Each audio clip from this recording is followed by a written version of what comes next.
Hello बच्चों, आप सबका स्वागत है मेरे यूट्यूब चैनल केमिस्ट्री अड्डा में। बेटा मैं Surendra Kumar, assistant professor DV college Kanpur.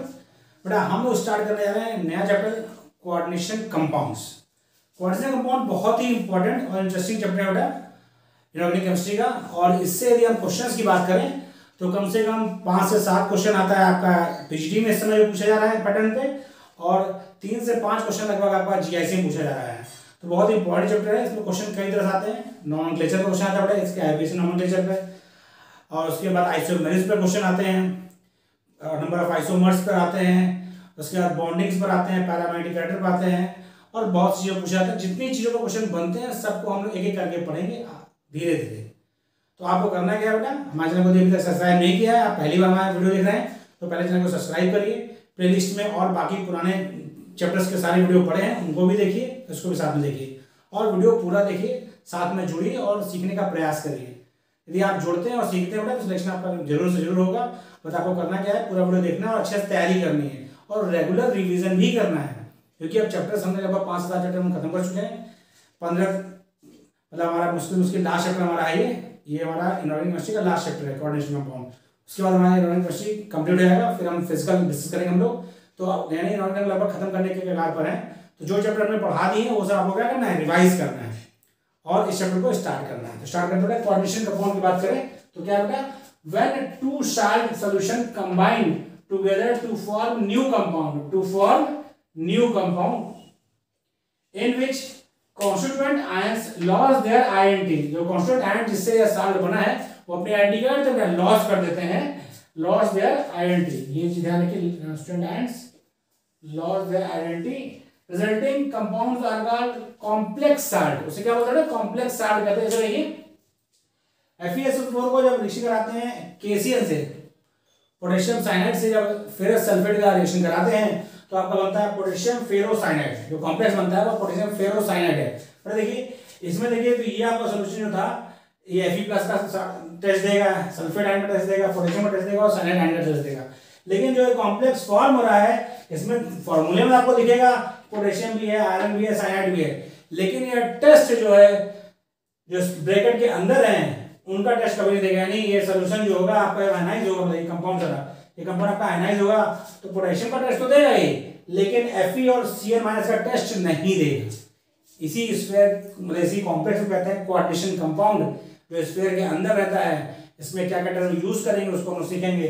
तो ये जो आपका टेस्ट किसका देगा, K+ का देगा या फिर किसका देगा, FeCl6 4- complex and not give, ये ध्यान रखना पड़ेगा, not give test for Fe+ और Cl-। यानी पहले जो कॉम्प्लेक्स बनने का पहले जो आयन जिनसे मिलकर बना है वो अपनी आइडेंटिटी क्या करता है, लॉस कर देता है। तो जो कॉम्प्लेक्स बनकर तैयार होता है कोऑर्डिनेशन कंपाउंड से कहते हैं, और यह स्फीयर के अंदर जो भी आयंस हैं उसके टेस्ट नहीं देता है। ये अलग तरह का कंपाउंड है, इसकी हम लोग स्टडी करेंगे, धीरे धीरे इसको सीखेंगे। तो हम इसमें पहले हम सीखते हैं क्या, टर्मिनोलॉजी। क्या बता सकते हैं, टर्मिनोलॉजी मतलब कोऑर्डिनेशन कंपाउंड में किसको हम क्या पुकारेंगे, किसका क्या काम है, किसको हम कैसे समझेंगे, इसके लिए हम लोग यूज करते हैं टर्मिनोलॉजी। तो ये हमने सबसे वेल नोन कोऑर्डिनेशन कंपाउंड लिया है, इसके बारे में पहले से परिचित है, पोटेशियम फेरोसाइनाइड। यहाँ हमने उसको बनाया भी है, उसी की बात हम कर रहे हैं। तो देखिए जो ब्रैकेट के अंदर होता है बेटा, ये बड़ा ब्रैकेट होता है, आपको पता है बड़ा ब्रैकेट, ये छोटा ब्रैकेट, और आपको पता है इसको बोलते हैं मझला ब्रैकेट, ये आपने सीखा है।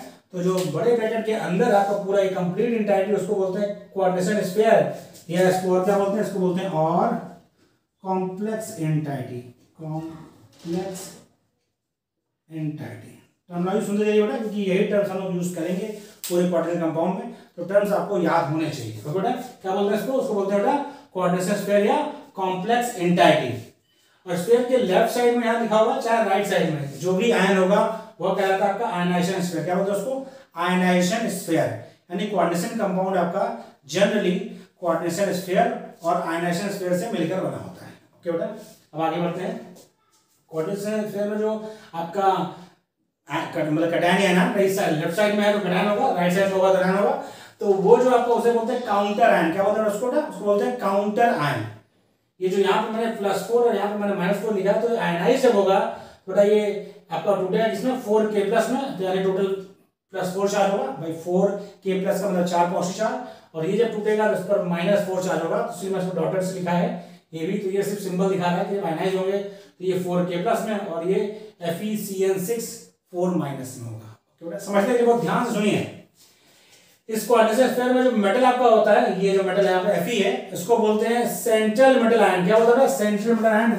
इसके लिए हम लोग आगे यूज करेंगे शॉर्टकट में CMI। क्या बोलेंगे?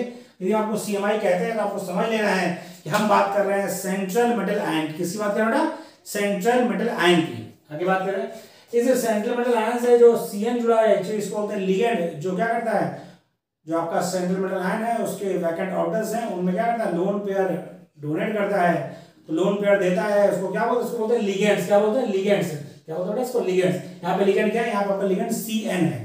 क्या बेटा? CN आपका एज अ लिगेंड वर्क कर रहा है। ठीक है, आगे बात करते हैं।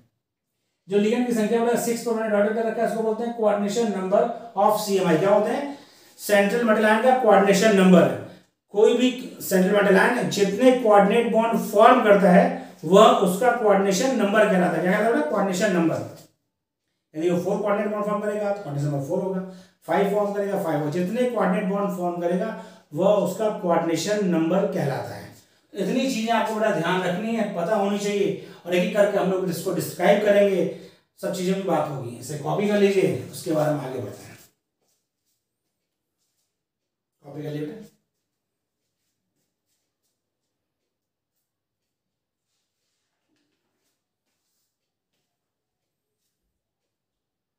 कॉपी कर लिया बेटा। आगे हम बात करते हैं। अब हम लोग इन टर्मिनोलॉजी को सीखा है उसको थोड़ा और डिस्क्राइब करके समझते हैं।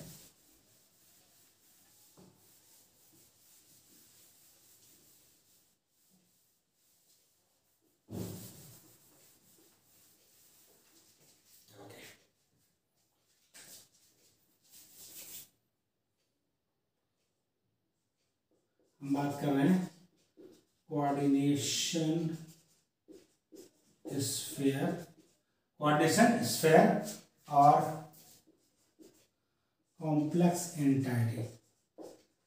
Complex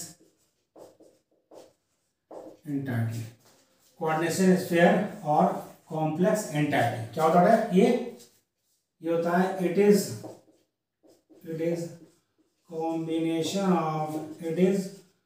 combination of CMI central metal ion. It is combination of CMI central metal ion and ligands. It is combination of central metal ion and ligands which carry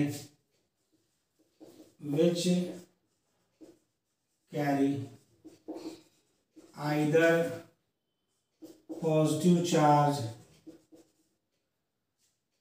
और नेगेटिव चार्ज और क्या कहा बेटा इसमें कि सेंट्रल मेटल आयन जो है, sorry coordination sphere जो है वह सेंट्रल मेटल आयन और लिगेंड का कॉम्बिनेशन है। दोनों से मिलकर बना है, जिस पर या तो पॉजिटिव चार्ज होगा या निगेटिव चार्ज होगा या वह क्या होगा, उस पर कोई चार्ज नहीं होगा, मतलब न्यूट्रल होगा। तो कोऑर्डिनेशन स्फीयर में कौन कौन होगा? सेंट्रल मेटल आयन होगा और लिगेंड्स होंगे जो अपना लोन पेयर डोनेट करके कोऑर्डिनेट बॉन्ड फॉर्म करेंगे। ओके बेटा, थोड़ा समझते हैं हमारा इसको। माना हमारा सेंट्रल मेटल आपका क्या है? M है, इस पर X पॉजिटिव चार्ज है। ये हमारा क्या बेटा? CMI। बहुत ध्यान समझिए बेटा, CMI। और उसके बाद हमारा L कोई लिगेंड है, इसकी संख्या N है, N नंबर में है, और उसके पास क्या बेटा? लोन पेयर है। ओके, कोई दिक्कत नहीं। ठीक, ये हमारा क्या है? ये हमारा लिगेंड है। यहाँ तक बेटा ठीक है? ओके, उसके बाद ये कंबाइन करके फॉर्म करते हैं। क्या फॉर्म करते हैं? ये फॉर्म करते हैं मेटल लिगेंड N नंबर में। जैसे क्या देगा? अपना लोन पेयर देगा। इस पर पॉजिटिव चार्ज होता है, नेगेटिव चार्ज होता है, या जीरो चार्ज, या फिर जीरो चार्ज, यानी कोई चार्ज नहीं, तो हमने जीरो चार्ज लिख दिया। ठीक भाई, या तो पॉजिटिव चार्ज हो, नेगेटिव चार्ज हो, या फिर जीरो चार्ज हो। ओके बेटा, CMI आपका है बेटा, क्योंकि हो क्या रहा है इसमें? सेंट्रल मेटल आयन के पास वैकेंट d ऑर्बिटल्स हैं और उसके वैकेंट ऑर्बिटल्स आपस में हाइब्रिडाइज होके वैकेंट हाइब्रिड ऑर्बिटल फॉर्म करते हैं। आगे हम कंपाउंडिंग पढ़ेंगे जिसमें लिगेंड्स अपने लोन पेयर देते हैं। यानी इंडायरेक्टली हम कहें तो सेंट्रल पेटेंट आयन क्या है, लोन पेयर एक्सेप्टर है। क्या होता है, लोन पेयर गिराही है, वह लोन पेयर एक्सेप्ट कर रहा है। इसका मतलब ये है क्या, ये आपका है लुईस, कोई दिक्कत, ये क्या होगा आपका, ये आपका लुईस एसिड है।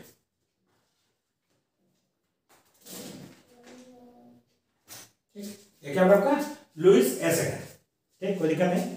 लिगेंड क्या कर रहा है, लिगेंड लोन पेयर दे रहा है। लिगेंड क्या कर रहा है, लोन पेयर डोनेट कर रहा है, एंड लोन पेयर जो देता है उसे क्या बोलते हैं, उसको बोलते हैं लुईस बेस। क्या बोलते हैं उसको, लुईस बेस। ये आपका क्या बेटा, लुईस, यानी सीएमआई आपका लुईस एसिड है और लिगेंड आपका लुईस बेस है। और आपको पता है जब एसिड बेस कंबाइन होता है तो वह रिएक्शन क्या कहलाती है, वह रिएक्शन कहलाती है न्यूट्रलाइजेशन। क्या बोलते हैं उसका, न्यूट्रलाइजेशन। यानी सेंट्रल मेटल आयन और लिगेंड कंबाइन हो रहे हैं, क्योंकि सेंट्रल मेटल आयन क्या आपका लुईस एसिड है और लिगेंड आपका लुईस बेस है, क्योंकि central metal ion lone pair accept करता है, लोन पेयर एक्सेप्ट करता है तो इसको लुईस एसिड है। लिगेंड लोन पेयर देता है तो लुईस बेस है। एसिड बेस का कॉम्बिनेशन रिएक्शन क्या कहलाती है, कहलाती है न्यूट्रलाइजेशन। क्या कहते हैं उसको, क्या, न्यूट्रलाइजेशन। ओके, यहाँ तक बात हो गई। इसे आप कॉपी कर लीजिए, फिर हम इधर बात करते हैं। इधर कॉपी हो गया, ठीक। अब हम बात करें एक सिंपल सा, हम लोग क्वेश्चन करते हैं, अभी किया था, पूछ सकता है आपसे, आप अपने से प्रयास करिए इससे। क्वेश्चन है types of bonds present in K4 FeCN। Question करिए बेटा, आपने क्या प्रयास करिए बार,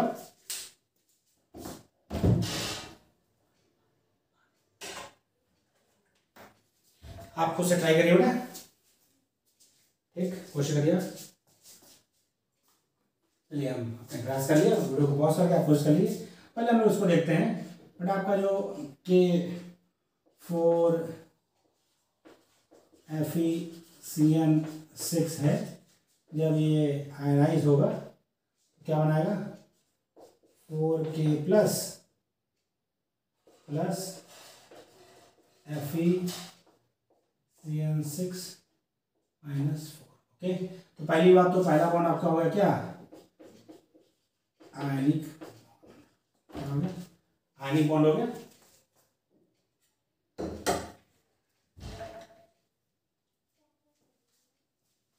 बेटा आयनिक बॉन्ड हो गया। दूसरा देखिए, अब इसकी यदि बात करें, इसका स्ट्रक्चर की बात करें तो Fe आपका है ऑक्टाहेड्रल होता है सिमेट्री। तो साइनाइड क्या, C ट्रिपल बॉन्ड N होता है, यह इसको लोन पेयर देता है, C ट्रिपल बॉन्ड N है बेटा, C ट्रिपल बॉन्ड N है, C triple bond N, C triple bond N और ये C ट्रिपल बॉन्ड N। ये भी कोऑर्डिनेट बॉन्ड, ये भी कोऑर्डिनेट बॉन्ड, ये भी कोऑर्डिनेट, लोन पे दे रहा हूँ आपको। क्या साइनाइड जो है आपका CN जो है Fe को अपना लोन पे डोनेट कर रहा है तो कोऑर्डिनेट बॉन्ड फॉर्म करेगा। तो अब हम बात करें इसमें कौन कौन सा बॉन्ड है, आयनिक बॉन्ड है, कोवेलेंट बॉन्ड कहाँ है, देखिए कार्बन और नाइट्रोजन के बीच में जो बॉन्ड है वो उसमें क्या है, एक सिग्मा, ट्रिपल बॉन्ड में क्या होता है, एक सिग्मा 2 पाई। इसका मतलब यहाँ पर कोवेलेंट बॉन्ड भी है, कहाँ है बेटा, कार्बन और नाइट्रोजन के बीच में 3 बॉन्ड है ना, ट्रिपल बॉन्ड लिखा मैंने, तो उसमें क्या है, ट्रिपल बॉन्ड है 1 सिग्मा 2 पाई। और कोऑर्डिनेट बॉन्ड भी है, कोऑर्डिनेट बॉन्ड। ये तो बात हो गया कितने टाइप्स के बॉन्ड है। आयनिक बॉन्ड है, यहां पर देखा हमने आंसर टूट गया, पॉजिटिव नेगेटिव। दूसरा क्वेश्चन आया, कोवेलेंट बॉन्ड है, कहां बेटा, सी और साइनाइड में सी और एन के बीच में कोवेलेंट बॉन्ड है। कोऑर्डिनेट बॉन्ड कहां बेटा, कोऑर्डिनेट बॉन्ड है लिगेंड और मेटल के बीच में क्या है, कोऑर्डिनेट बॉन्ड है। अगला क्वेश्चन आता है, इसमें पूछता है आगे कंडक्टिविटी की बात करता है, तो जितने आयंस बनते हैं उतनी ज्यादा कंडक्टिविटी होती है, क्योंकि conductivity is directly proportional to number of ions. Conductivity is directly proportional to number of ions. जितने ज्यादा आयंस बनेंगे उतनी ज्यादा कंडक्टिविटी होगी। तो यहाँ पर देखिए कितने आयंस बन रहे हैं, 4 पोटेशियम और एक ये आपका FeCN6 4-, तो टोटल 5 आयंस बन रहे हैं। कितने बन रहे हैं total? 5 ions in solution. Solution में है कॉम्प्लेक्स कितने आयन देगा, या कॉम्प्लेक्स सॉल्यूशन में घोला जाएगा तो टोटल 5 आयन देगा, 4 पोटेशियम का, एक FeCN6 4- का।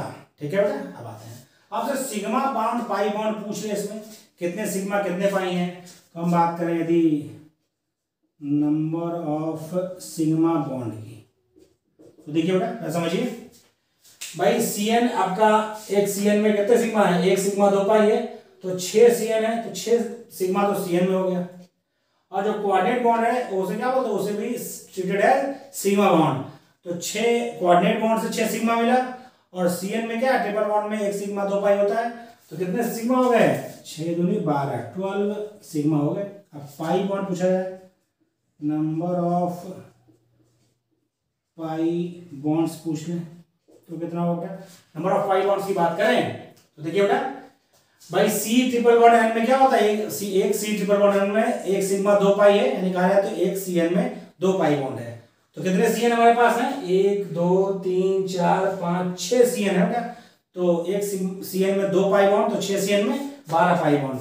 तो सिग्मा बॉन्ड की संख्या भी 12 है और पाई बॉन्ड की संख्या भी 12 है। तो आपसे क्वेश्चन पूछे नंबर ऑफ आयंस कितने होंगे कंडक्टिविटी के टर्म में, क्वेश्चन पूछे कितने सिग्मा बॉन्ड होंगे, कितने पाई बॉन्ड होंगे, या किस टाइप के बॉन्ड्स होंगे, तो आप क्वेश्चन का जवाब दे सकते हैं। इसे कॉपी कर लिए बेटा, फिर आगे बढ़े।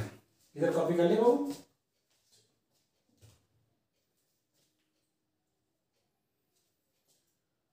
ओके बेटा, सर आगे हम बात करते हैं।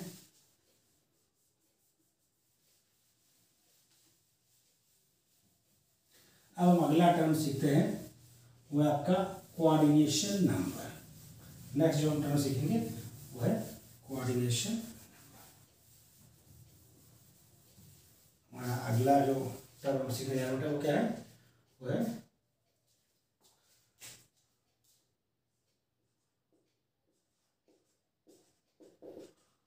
कोऑर्डिनेशन। कोऑर्डिनेशन नंबर हमें सीखना। क्या होता है कोऑर्डिनेशन नंबर? कोऑर्डिनेशन नंबर किसी भी कॉम्प्लेक्स में इसको कहते हैं, it is number of coordinate bond. पूरा ध्यान सुनिए बेटा, it is number of coordinate bond form between central metal ion and ligand. यानी लिगेंड और सेंट्रल मेटल आयन के बीच में बने कोऑर्डिनेट बॉन्ड की संख्या, उसका क्या होता है, कोऑर्डिनेशन नंबर होता है। हर मेटल्स के बेटा कोऑर्डिनेशन नंबर फिक्स होता है कि वह किस तरह के कोऑर्डिनेशन नंबर के कॉम्प्लेक्स बनाएगा, क्योंकि उसका वैलेंसी के हिसाब से डिसाइड होता है कितना बना सकता है, उसकी कोऑर्डिनेशन नंबर क्या होगी। तो हर मेटल का कोऑर्डिनेशन नंबर अलग अलग होता है, उसको आपको याद करने की जरूरत नहीं है, क्योंकि वो आपसे नहीं पूछेगा। आपसे पूछता क्या है, आपको कॉम्प्लेक्स देगा, उसकी बॉन्डिंग, उसका हाइब्रिडाइजेशन पूछेगा, पैरामेट्रिक डायमेट्रिक पूछेगा, ऐसा पूछेगा। तो पहले हम लोग कोऑर्डिनेशन नंबर सीखें क्या होता है और कितने तरह का होता है, उसमें क्या ज्योमेट्री होती है, उसकी बेसिक चीजें हम सीखें। पूरा क्या होता है, ये होता है it is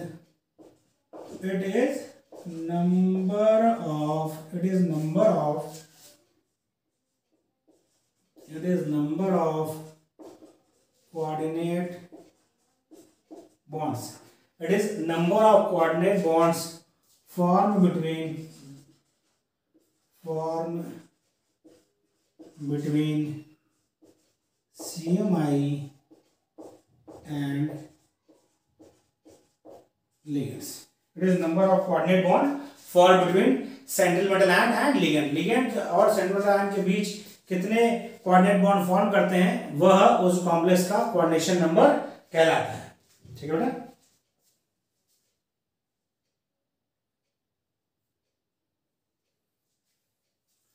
in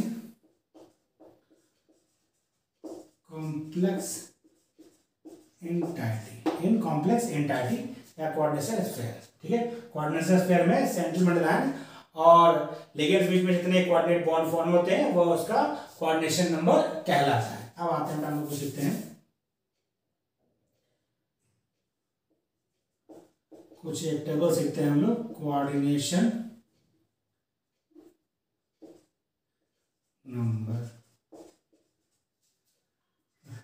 number of sigma bond, फिर हाइब्रिडाइजेशन और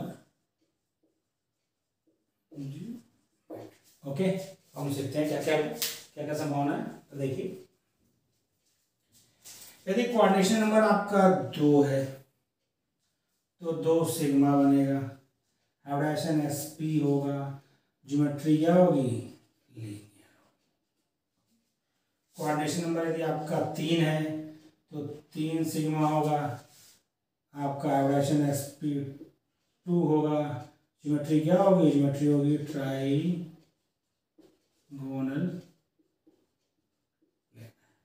ये आपको बड़ा कॉम्प्लेक्स कम मिलते हैं, इनकी संख्या कम है जो है डी ब्लॉक सेगमेंट में, तो ज़्यादा संख्या वो ये है कोऑर्डिनेशन नंबर 4 की। कोऑर्डिनेशन नंबर 4 है तो बेटा सिग्मा बॉन्ड 4 होगा, लेकिन हाइब्रिडाइजेशन की पॉसिबिलिटी 2, पहला आपका sp3, दूसरा आपका sp3 या dsp2। यहाँ पर जो डी होता है आपका डी कौन सा होता है, ये होता है इसमें d x square minus y square, d x square minus y होता है। पूछ सकता है कभी कि dsp2 हाइब्रिडाइजेशन में कौन सा डी होता है, तो d x square minus y square होता है, ध्यान रखना आपको। इसका जो ज्योमेट्री होता है वो होता है टेट्राहेड्रल। क्या होता है बेटा,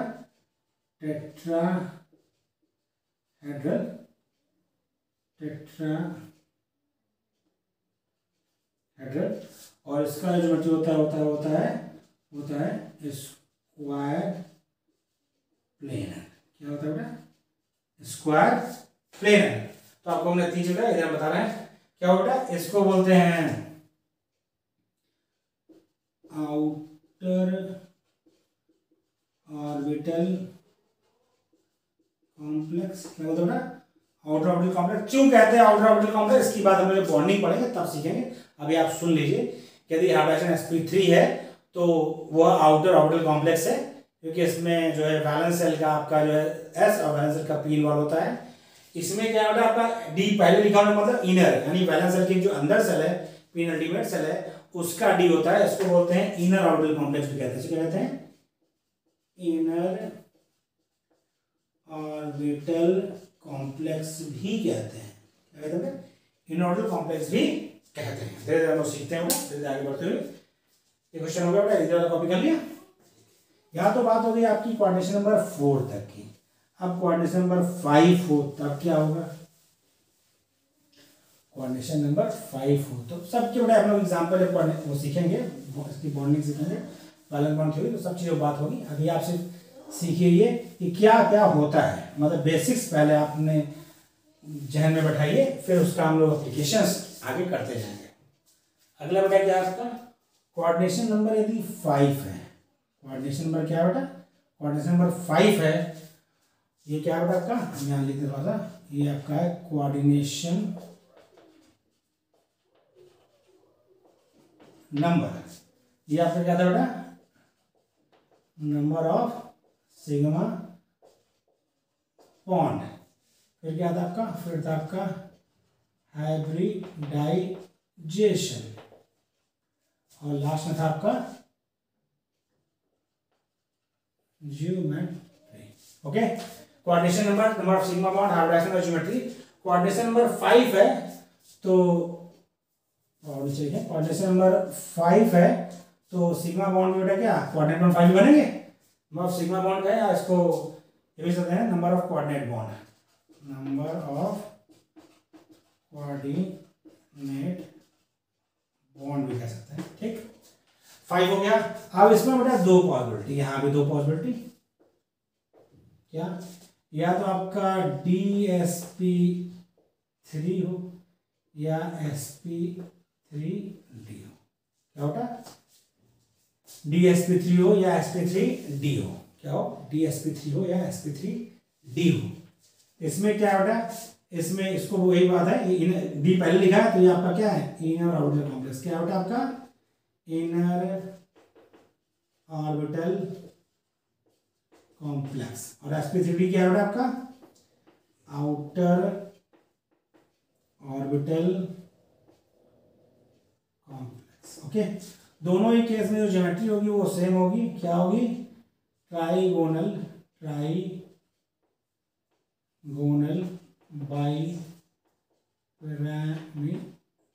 ट्राइगोनल बाइपिरामिड। चाहे आपका हाइड्रोजन DsP3 हो चाहे sp3d हो, दोनों ही केस में क्या होगा बेटा, आपकी जो ज्योमेट्री होगी वो होगी ट्राइगोनल बाइपिरामिड।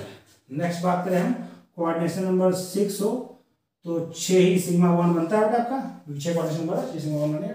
यहाँ भी हाइब्रिडेशन आपका 2, कौन कौन सा बेटा, एक आपका D2sp3, एक आपका sp3d2, या तो D2sp3 होगा या sp3d2 होगा। यानी कोऑर्डिनेशन नंबर 6 है तो दो पॉसिबिलिटी, D2sp3 हो सकता है और sp3d2 होगा। कौन सा होगा ये बात हम लोग वैलेंसी, मतलब जो वैलेंस क्वांटिटी पढ़ेंगे या इसकी बॉन्डिंग पढ़ेंगे तो वहां हम इसे सीखेंगे क्यों sp3d2 होगा, क्यों D2sp3 होगा, ऐसा बात वहां करेंगे। अभी हम सीख रहे हैं क्या हो सकता है। कोऑर्डिनेशन नंबर 6 में 6 सिग्मा बॉन्ड बनेंगे, यानी 6 कोऑर्डिनेट बॉन्ड बनेंगे। और दो तरह की संभावना है, या तो हाइब्रिडेशन D2sp3 हो, ये हाइब्रिडेशन क्या हो, sp3d2। ओके बेटा, देखिए इसको आपका D2sp3 को भी बोलते हैं क्या बेटा, इनर ऑर्बिटल कॉम्प्लेक्स। क्या बोलते हैं, इनर ऑर्बिटल कॉम्प्लेक्स। और sp3d2 क्या बोलते हैं, आउटर ऑर्बिटल कॉम्प्लेक्स। और दोनों ही केस में जो आपका ज्योमेट्री है वो सेम है, क्या होती है, ऑक्टाहेड्रल। क्या होती है बेटा, ऑक्टाहेड्रल। तो ये हमने बात की। कोऑर्डिनेशन नंबर 2 होगा तो sp hybridization linear geometry, coordination number 3 होगा तो sp2 hybridization trigonal planar geometry, coordination number 4 होगा तो दो संभावना, sp3 होगा तो टेट्राहेड्रल, dsp2 होगा तो स्क्वायर प्लेनर। sp3 होगा तो उसको बोलते हैं आउटर ऑर्बिटल कॉम्प्लेक्स और dsp2 होगा तो उसको बोलते हैं inner orbital complex. Inner orbital complex जब होगा कोऑर्डिनेशन नंबर 4 में तो ज्योमेट्री क्या होगी, स्क्वायर प्लेनर। फिर हमने बात किया कोऑर्डिनेशन नंबर 5 के लिए, वहां पे बेटा क्या है, दो तरह का वहां भी, एक आपका dsp3, एक आपका sp3d। जब dsp3 होगा तो उसको बोलते हैं इनर ऑर्बिटल कॉम्प्लेक्स क्योंकि इसमें इनर डी इन्वॉल्व है, और sp3d होगा तो उसको बोलते हैं आउटर ऑर्बिटल कॉम्प्लेक्स क्योंकि इसमें वैलेंस शेल का डी इन्वॉल्व है। दोनों का ज्योमेट्री सेम होता है, ट्राइगोनल बाइपिरामिडल। ओके बेटा, आगे बढ़ते हैं। जो कोऑर्डिनेशन नंबर 6 होगा, यहाँ भी दो हाइब्रिडेशन पॉसिबल है, एक आपका D2sp3, दूसरा आपका sp3d2। जैसे बात से लग रहा है पहले, क्योंकि D2 पहले लिखा है यानी इनर डी इन्वॉल्व है, इसीलिए उसको बोलते हैं इनर ऑर्बिटल कॉम्प्लेक्स, और sp3d2 में आउटर डी इन्वॉल्व है, इसे बोलते हैं आउटर ऑर्बिटल कॉम्प्लेक्स। और दोनों का ही जो ज्योमेट्री है वो सेम होता है, क्या होता है, ऑक्टाहेड्रल। क्या होता है, ऑक्टाहेड्रल। सिर्फ कॉपी कर लिए, फिर हम आगे बढ़े।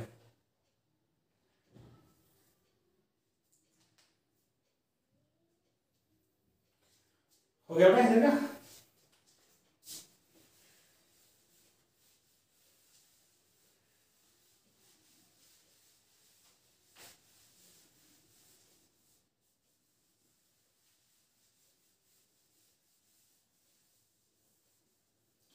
अगला पॉइंट के बारे में डिस्कस कर रहे हैं, अगला पॉइंट में डिस्कस कर रहे हैं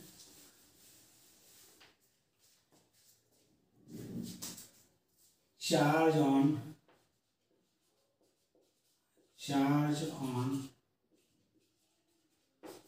complex, charge on complex ion. क्या होता है,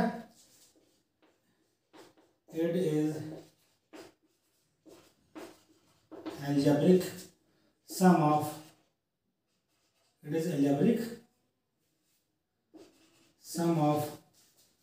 charge on CMI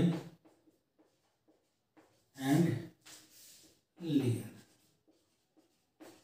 यानी यह सेंट्रल मेटल आयन और लिगेंड्स के चार्ज का अलजेब्रिक सम जो होता है वही चार्ज जो है कोऑर्डिनेशन स्फीयर पर रहता है। जैसे देखिए हम बात करें सिंपली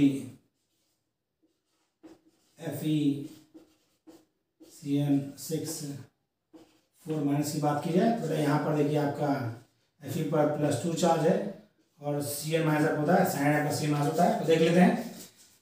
तो Fe हमारा 1 है तो +2, उसके बाद आपका +6 × -1, जब करेंगे बेटा कितना आएगा, ये 2 है देखिए आपका, ये आपका 6 × -1 -6 होगा, -6 और +2 क्या हो गया -4 हुआ, और यही इस पर चार्ज है, -4 का चार्ज है।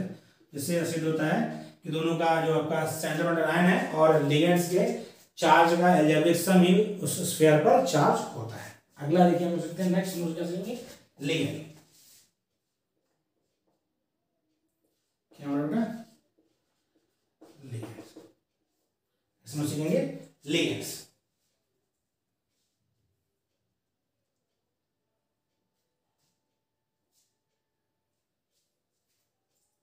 ये क्या होता है, ये क्या होता है, पॉजिटिव सॉरी नेगेटिव चार्ज और ये सही स्पीसीज, यहाँ स्टार्ट करते हैं, species having negative charge, species having negative charge और पॉजिटिव चार्ज और न्यूट्रल, यानी वो स्पीसीज इसमें या तो नेगेटिव चार्ज हो या पॉजिटिव चार्ज हो या न्यूट्रल है, which is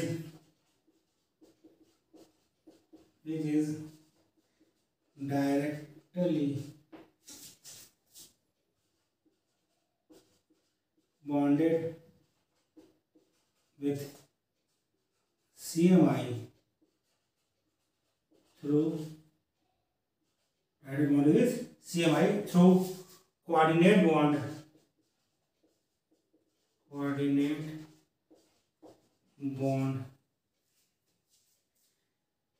is known as ligands। यानी इस सीरीज जिसको या तो पॉजिटिव चार्ज हो या नेगेटिव चार्ज हो या वो न्यूट्रल हो, जो सीधे सीधे क्या करती है, सेंट्रल मेटल आयन से कोऑर्डिनेट बॉन्ड से जुड़ी होती है, सेंट्रल मेटल आयन से कोऑर्डिनेट बॉन्ड से जुड़ी होती है, उसे बोलते हैं लिगेंड। उसे क्या बोलते हैं, उसे बोलते हैं थ्रू कोऑर्डिनेट बॉन्ड, एक लाइन सुनिए, in complex entity is known as ligand. अब सही है, ठीक है। तो यानी आपका क्या लिगेंड क्या होता है बेटा, या पॉजिटिव चार्ज होता है, न्यूट्रल हो सकता है या नेगेटिव चार्ज हो, जो सेंट्रल मेटल आयन से कोऑर्डिनेट बॉन्ड के द्वारा जुड़ी हो कोऑर्डिनेशन स्फीयर में, वह कहलाती है लिगेंड। क्या कहलाती है, लिगेंड। लिगेंड पे पॉजिटिव चार्ज होता है, नेगेटिव चार्ज होता है और न्यूट्रल हो सकता है। इसके मतलब लिगेंड यदि जुड़ रहा है उससे, क्या ना उसका सेंट्रल मेटल आयन से, यानी उसके पास क्या है, कम से कम एक लोन पेयर होना चाहिए। इसका मतलब यानी that is ligands have at least one lone pair। ठीक है, आगे बात करते हैं। डाल दिया था, अब समझिए थोड़ा।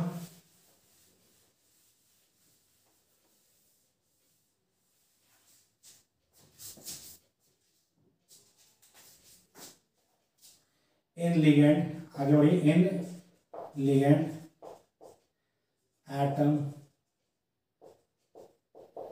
which actually attached with CMI is known as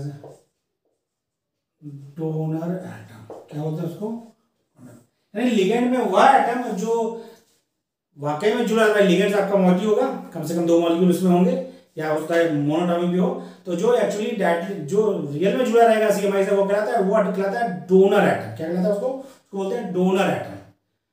पूरे मोइटी को बोलते हैं लिगेंड, और जिस एटम से जुड़ा होता है उस एटम को क्या बोलते हैं, लिगेंड में उस एटम को बोलते हैं डोनर एटम। जैसे समझिए आपका NH3 जो है वह लिगेंड है, ये क्या होता है, लिगेंड है। और इसमें N क्या है, N आपका है डोनर एटम, यानी अमोनिया आपका लिगेंड है, लेकिन उसमें नाइट्रोजन क्या है, नाइट्रोजन आपका है डोनर एटम। नाइट्रोजन क्या होता है, डोनर एटम। तो हम बात करें types of ligand, types of ligands की बात करें, टाइप्स ऑफ लिगेंड्स, उसमें आता है पहला मोनोडेंटेट लिगेंड, मोनोडेंटेट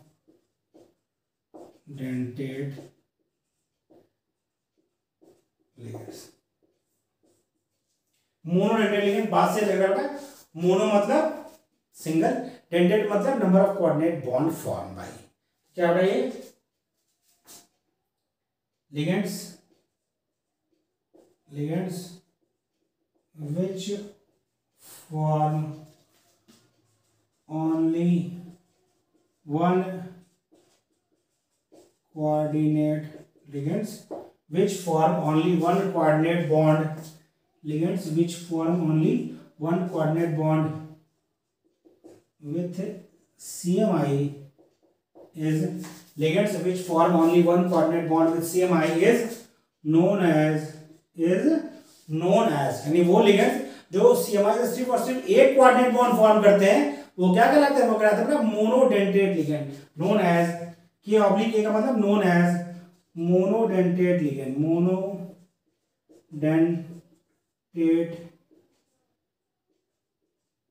लिगेंड्स। देखिए बड़े ऐसे NH3 हो गया, H2O हो गया, OH माइनस हो गया, H माइनस हो गया, CO हो गया, और आपका और बहुत से एग्जांपल हैं, F माइनस हो गया, Cl माइनस हो गया, Br माइनस हो गया, I माइनस हो गया, और आपका OR माइनस हो गया, एटसेट्रा एटसेट्रा। ओके, ये बड़ा क्या है, यह सिर्फ और सिर्फ एक कोऑर्डिनेट बॉन्ड फॉर्म करते हैं सेटलमेंट लाइन से, इसीलिए कहलाते हैं मोनोडेंटेट लिगेंड। पॉजिटिव चार्ज हो सकता है, नेगेटिव चार्ज होता है, न्यूट्रल हो सकता है, लेकिन बॉन्ड सिर्फ एक ही बनाएगा सीएमआई से, सीएमआई से सिर्फ एक ही बॉन्ड फॉर्म करता है, इसीलिए इसको बोलते हैं मोनोडेंटेट लिगेंड। कॉपी कर लिया इसको, फिर हम आगे बात करें दूसरी टाइप की।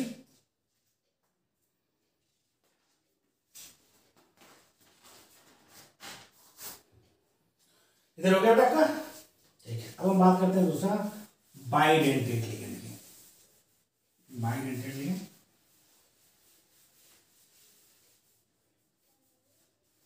हो गया आपका मोनोडेंटेट लिगेंड, फिर बात करते हैं बाइडेंटेट लिगेंड की।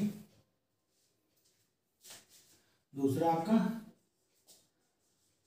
Bidentate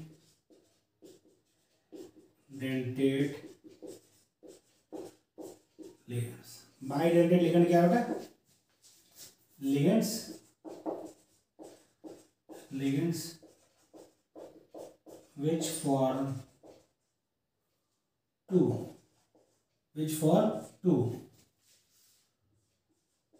which form two coordinate bonds with CMI. Ligands which form two coordinate bond with CMI are known as bidentate ligand. Are known as bidentate ligands. यानी जो दो कोऑर्डिनेट बॉन्ड फॉर्म करेंगे वह bidentate ligand, जो एक coordinate bond form करेंगे वह monodentate ligand. जैसे देखिए बेटा आपको NH2 CH2 CH2 NH2, ये बेटा आपका क्या है, ये आपका है इथाइलिन डाई एमीन, इसको EN भी कहते हैं। ये क्या बेटा आपका एब्रिविएशन EN, ये बाइडेंटेट लिगेंड है। और देखिए बेटा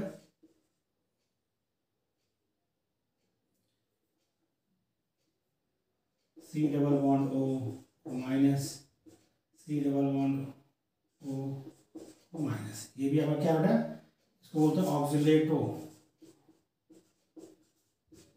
ऑक्सीलेटो। ये ऑक्सीलेट आयन होता है, इसको OX2 माइनस से प्रिंट करते हैं, OX2 माइनस से। ये भी क्या बेटा आपका बाइडेंटेट लिगेंड है, यानी जो दो कोऑर्डिनेट बॉन्ड फॉर्म करेगा और बाई से यहाँ से एक कोऑर्डिनेट बॉन्ड फॉर्म करेगा, यहाँ से एक फॉर्म करेगा, ये बेटा कहाँ से फॉर्म करेगा, एक यहाँ से एक यहाँ से। तो ये दोनों क्या है, ये बाइडेंटेट लिगेंड है, क्योंकि ये दो कोऑर्डिनेट बॉन्ड फॉर्म करते हैं। अगला देखिए बेटा, polydentate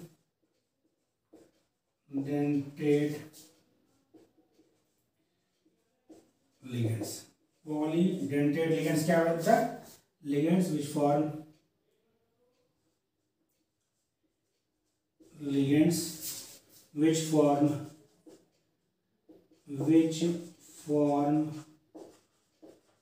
more than ligands which form more than two, दो से ज्यादा, भाई दो तक तो बाइडेंटेट लिगेंड था, दो से ज्यादा ligands which form more than two coordinate bonds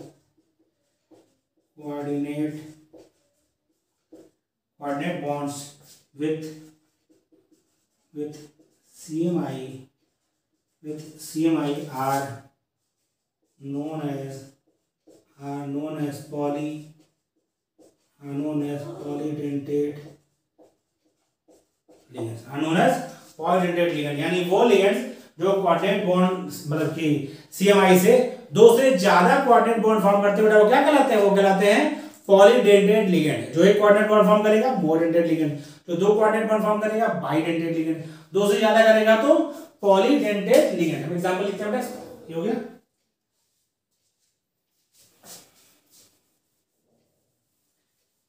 देखिए बेटा, आप एग्जांपल देखिए तो आपको समझ में आएगा कितने कोऑर्डिनेट बॉन्ड फॉर्म कर सकता है। एग्जांपल देखिए, NH CH2 NH2 NH2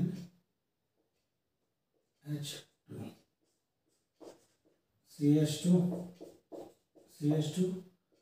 NH। देखिए बेटा, ये आपका लोन पेयर है, इसके पास एक यहाँ से एक यहाँ से एक यहाँ से। ये क्या बेटा आपका डाइएथाइलिन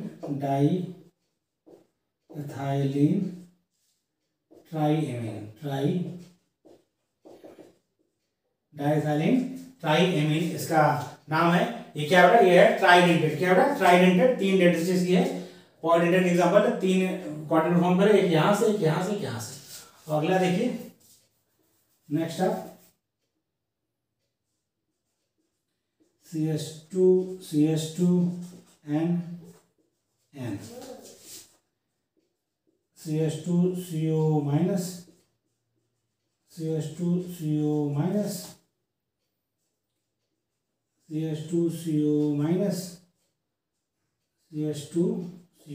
बहुत ध्यान देखिए बेटा, एक लोन पेयर यहाँ से एक यहाँ से एक यहाँ से एक यहाँ से एक यहाँ से, और इस लोन पेयर से कितना हो गया बेटा, देखिए एक इसके वाले से 1 2 3 4 5 6। ये क्या है, ये आपका है, ये आपका था बेटा आपका ट्राइडेंटेट, और ये वाला क्या है, ये आपका है हेक्साडेंटेट। क्या बेटा आपका हेक्साडेंटेट, इसका नाम क्या है, इसका नाम है EDTA। क्या बोलते हैं बेटा इसको, बेटा इसको बोलते हैं EDTA, एथिलीन डायमीन टेट्रा एसीटेटो। और कितना नेगेटिव है, 4 माइनस। क्या बेटा EDTA 4 माइनस, 4 नेगेटिव इस पे। Ethylene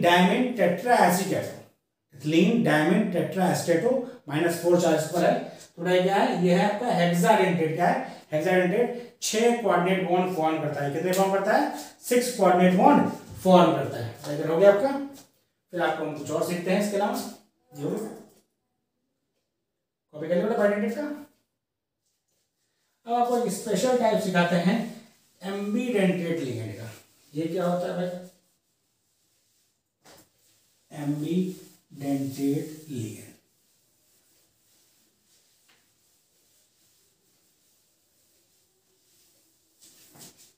एम्बीडेंटेड ligand.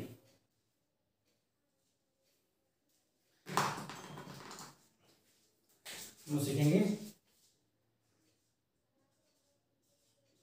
एम्बीडेंटेड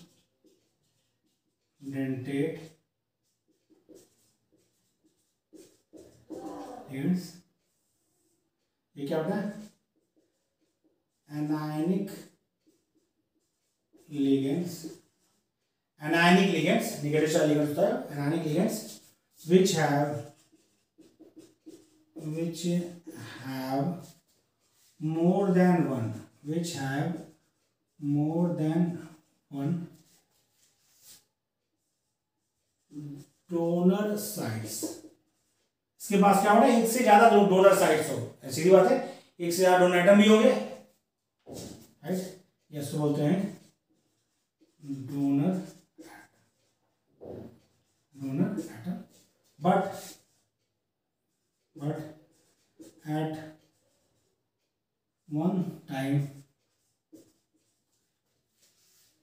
it form only one coordinate bond। यानी क्या होता है? ये होता है मोनोडेंटेट। क्या होता है बेटा? मोनोडेंटेट। यानी वो एनायनिक लिगेंड जिनके पास एक से ज्यादा डोनर साइट होती है या एक से ज्यादा डोनर एटम होते हैं, लेकिन वह एक बार में सिर्फ एक कोऑर्डिनेट बॉन्ड फॉर्म करते हैं। एक बार में सिर्फ एक कोऑर्डिनेट बॉन्ड फॉर्म करते हैं तो क्या कहलाते हैं बेटा? वो कहलाते हैं एम्बीडेंटेड लिगेंड। और ये ध्यान रखना है नोट में, नोट में ध्यान रखना है, कोऑर्डिनेशन complex having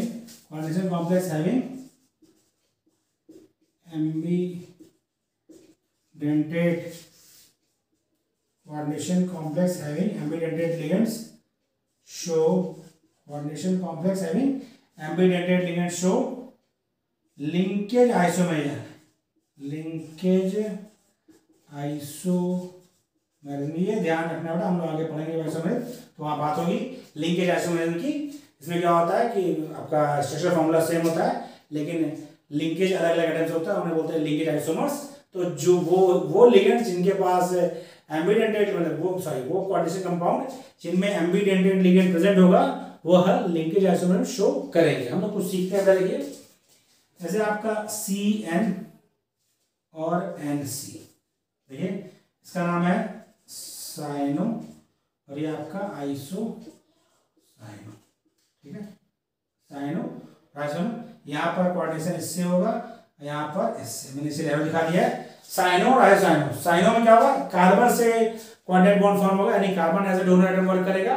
और आइसोसाइनो में nitrogen as a donor atom work करता है। ओके बेटा, अगला देखिए, NO2 और ONO। इसका नाम है नाइट्रो या उसका नाम है नाइट्राइटो। यहाँ पे ऑक्सीजन डोनर है, इस वाले में कौन डोनर है? इस वाले में नाइट्रोजन डोनर है। यहाँ पर ऑक्सीजन डोनर है, मतलब नाइट्रोजन डोनर है नाइट्रो में, इस वाले में नाइट्राइटो में यहाँ पर कौन डोनर बेटा? नाइट्राइटो में आपका ऑक्सीजन डोनर है। अगला क्या बेटा आपका?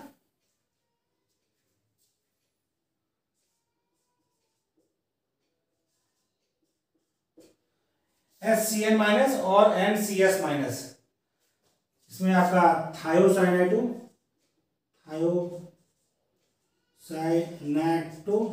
और ये आपका है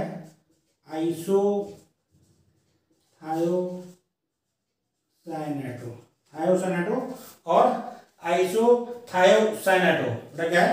थायोसाइनेटो और आइसोथायोसाइनेटो। यहाँ पर सल्फर डोनर है, इसमें क्या है? इसमें आपका नाइट्रोजन डोनर है। यहाँ पर सल्फर डोनर, यहाँ पर क्या होगा? आपका नाइट्रोजन डोनर है।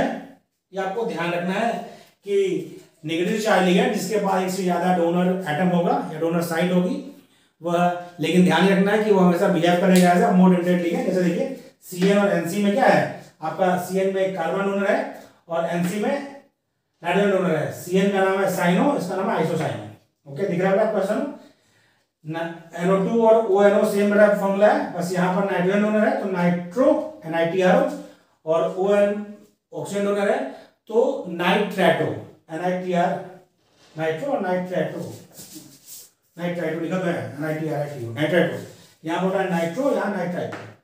इसमें बेटा क्या है, SCN माइनस है, इसमें क्या है थायोसाइनाटो इसका नाम है, इसमें सल्फर डोनर है, और जब NCS माइनस होगा तो नाइट्रोजन डोनर होगा तो आइसोथायोसाइनाटो, आइसोथायोसाइनाटो।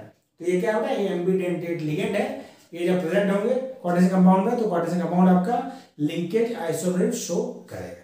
ओके बेटा, नेक्स्ट हम लोग पढ़ते हैं आगे। ये होगा बेटा,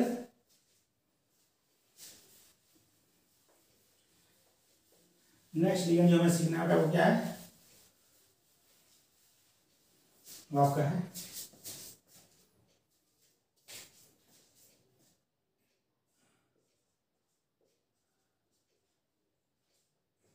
चिलेट। आपको लिखना है चिलेट, बाइडेंटेट, बाइडेंटेट और पॉलीडेंटेट, बाइडेंटेट और polydentate ligands when combined with CMI then form ring like structure, क्या होता है बाइडेंटेट या पॉलीडेंटेट लिगेंड जब सेंट्रल बॉन्ड से कंबाइन करते हैं कोवेलेंट बॉन्ड से तो रिंग लाइक स्ट्रक्चर फॉर्म करते हैं, ring like structure known as chelate. अगला पॉइंट पे क्या है, chelate formation, chelate formation is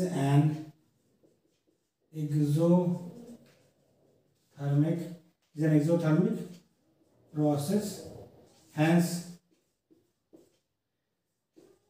chelate complexes are more stable than non-chelate complexes। क्या कहना चाह रहा है बेटा कि बाइडेंटेट या पॉलीडेंटेट लिगेंड जो होता है जब वो सेंट्रल से जुड़े हैं कोऑर्डिनेट बॉन्ड से तो रिंग लाइक स्ट्रक्चर फॉर्म करता है जिसे चिलेट कहते हैं। क्या बोलते हैं बेटा, चिलेट कहते हैं। और चिलेट का फॉर्मेशन एक एक्सोथर्मिक फिनोमेना है। क्या होता है, एक्सोथर्मिक फिनोमेना, जिसमें एनर्जी रिलीज होती है। जब एनर्जी रिलीज होगी इसका मतलब आपका कंपाउंड का स्टेबिलिटी बढ़ेगी। क्या होगी, स्टेबिलिटी बढ़ेगी। इसका मतलब जो चिलेट फॉर्मिंग कॉम्प्लेक्स होगा आपका, जिसमें चिलेट बनेगा, वह कोऑर्डिनेशन कंपाउंड आपका ज्यादा स्टेबल होगा एज कंपेयर टू उन कोऑर्डिनेशन कंपाउंड के जिनमें चिलेट फॉर्मेशन नहीं होता है। जैसे देखिए आपको सिंपली दिखाया है, यदि हम बात करें NH2 CH2 CH2 NH2, ठीक है बेटा। तो ये आपका मेटल है। देखिए यहाँ से कोऑर्डिनेट फॉर्म करेगा, यहाँ से देखिए रिंग फॉर्म नहीं फॉर्म, देखिए साइड में आपका वो दूसरा वाला O minus C double bond O C double यानी ऑक्सीलेटो वाला, ये यहाँ से जुड़ेगा, ये यहाँ से जुड़ेगा। देखिए थोड़ा एक रिंग ये फॉर्म है, एक रिंग ये फॉर्म हुई, तो ये क्या है, चिलेट कॉम्प्लेक्स है। क्या है, चिलेट कॉम्प्लेक्स है, रिंग फॉर्म हो रही है। अब मुद्दा आता है या फिर पूछ ले रिंग काउंट करने की कितनी रिंग फॉर्म होगी, तो आप समझिए इसको नोट करके लिखिए, नोट करके लिखिए बेटा, इधर लिखवाते हैं तो जगह नहीं होगी, नोट करके सेट लिखिए। उसको कॉपी करिए, बेटा कॉपी हो गया। अब आता मुद्दा कितनी रिंग्स कौन फॉर्म कर सकता है उसकी बात करनी है हमें। ये हो गया बेटा, देखिए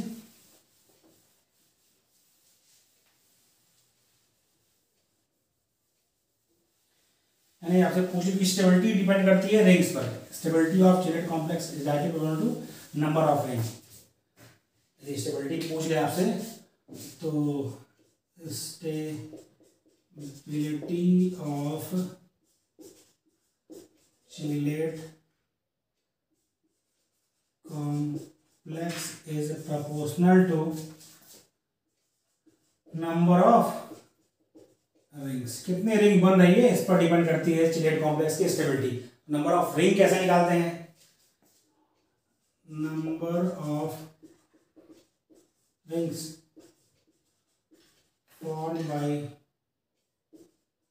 चिलेटिंग रिएजेंट, कोई भी चिलेट कॉम्प्लेक्स रिएजेंट होगा वो कितने रिंग फॉर्म करेगा? इक्वल टू होता है density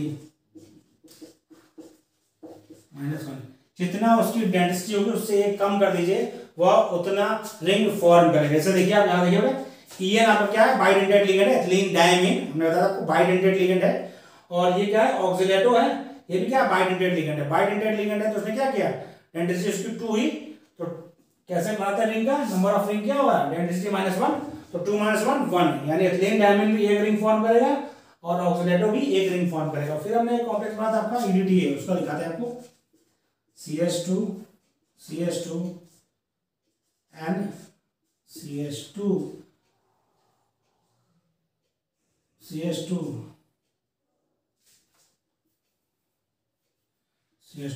double bond O, CH2 C double bond O, इधर आपका N CH2 C double bond O minus और CH2 C double bond O minus. ये बड़ा क्या था? ये आपका हेक्साडेंटेड लिगेंड था, यदि आपको याद हो तो देखिए ये आपका मेटल आयन है MX प्लस है। तो देखिए ये एक कोऑर्डिनेट बॉन्ड यहाँ से बनाएगा, एक कोऑर्डिनेट बॉन्ड यहाँ से बनाएगा, एक कोऑर्डिनेट बॉन्ड यहाँ से बनाएगा, एक कोऑर्डिनेट बॉन्ड इस वाले से, एक ये वाले से, और एक आपका यह लोन पेयर है। बहुत ध्यान से देखिएगा। अब रिंग की हम बात करें, रिंग समझिए कितनी है। देखिए ध्यान से बेटा, इस नाइट्रोजन से जाते हुए एक रिंग, पहली रिंग ये है, ये पूरी एक रिंग दूसरी रिंग है, ये पूरा एक रिंग, बहुत ध्यान देखिए बेटा, यह तीसरी रिंग है, यह चौथी रिंग है और ये वाली पांचवी। तो हेक्साडेंटेड लिगेंड था तो इसने कितनी रिंग फॉर्म की? 5। तो कोई भी चिलेट कॉम्प्लेक्स जो आपका चिलेटिंग लिगेंड होगा वह कितने रिंग फॉर्म करेगा? उसकी डेंसिटी -1। हेक्साडेंटेड लिगेंड है आपका EDTA, इसीलिए वह 5 रिंग फॉर्म करता है। तो बेटा आज हम यहाँ तक रखते हैं। हमने आज सीखा क्वाड्रेटिक कंपाउंड्स के बेसिक्स के बारे में सीखा। अब अगली जो हमारा नेक्स्ट लेक्चर होगा उसमें हम लोग सीखेंगे वर्नर्स थ्योरी और effective atomic number EN rule. Werner's theory और EN रूल हम नेक्स्ट लेक्चर में डिस्कस करेंगे। तो आपको हमारा लेक्चर कैसा लगा कमेंट में आप जरूर मैसेज करें, और यदि आप पहली बार हमारा चैनल देख रहे हैं तो सब्सक्राइब करें और ज़्यादा से ज़्यादा वीडियो को लाइक और शेयर करें। Thank you.